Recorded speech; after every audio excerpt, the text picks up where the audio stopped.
साताऱ्यातून अत्यंत महत्त्वाची बातमी शरद पवार गटाबाबतची। शशिकांत शिंदे यांना अखेर उमेदवारी जाहीर झालेली आहे। आत्ताची ही सगळ्यात महत्त्वाची बातमी। साताऱ्यातून महाविकास आघाडीचा उमेदवार कोण याविषयी चर्चा सुरू असतानाच शशिकांत शिंदे यांचं नाव आघाडीवर होतं। अखेर शरद पवार गटानं साताऱ्यातून शशिकांत शिंदे यांना उमेदवारी दिली आहे। तर दुसरीकडे रावेरचाही उमेदवार शरद पवार गटाकडून जाहीर करण्यात आलाय। रावेरमधून श्रीराम पाटील यांना उमेदवारी देण्यात आलेली आहे। रावेरमधून श्रीराम पाटील आणि साताऱ्यातून शशिकांत शिंदे यांना उमेदवारी देण्यात आलेली आहे।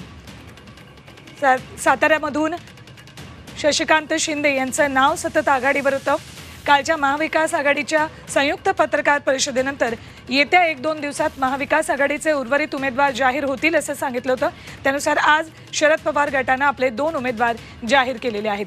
रावेरमधून श्रीराम पाटील तर साताऱ्यातून अमृत नोनी आर्थो प्लस, ये एक प्रूवन फॉर्मूला है। इसमें मौजूद नोनी फल के गुण और आयुर्वेदिक जड़ी बूटियां शरीर को जरूरी पोषक तत्व देने के साथ साथ हड्डियों और जोड़ों के घिसने, उनमें होने वाले सूजन और दर्द को रोकने में मदद करता है। दर्द मुक्त जीवन के लिए अमृत नोनी आर्थो प्लस। शशिकांत शिंदे यांना उमेदवारी देण्यात आली आहे। दुसरीकडे साताऱ्यामधनं महायुतीचा उमेदवार कोण असेल हे स्पष्ट तर झाले, मात्र अजून अधिकृत घोषणा झालेली नाहीये। साताऱ्यामधून महायुतीचे उमेदवार उदयनराजे भोसले असतील, मात्र अजूनही त्याबाबत अधिकृत घोषणा झालेली नाहीये, त्यामुळे चर्चांना उधाण आले।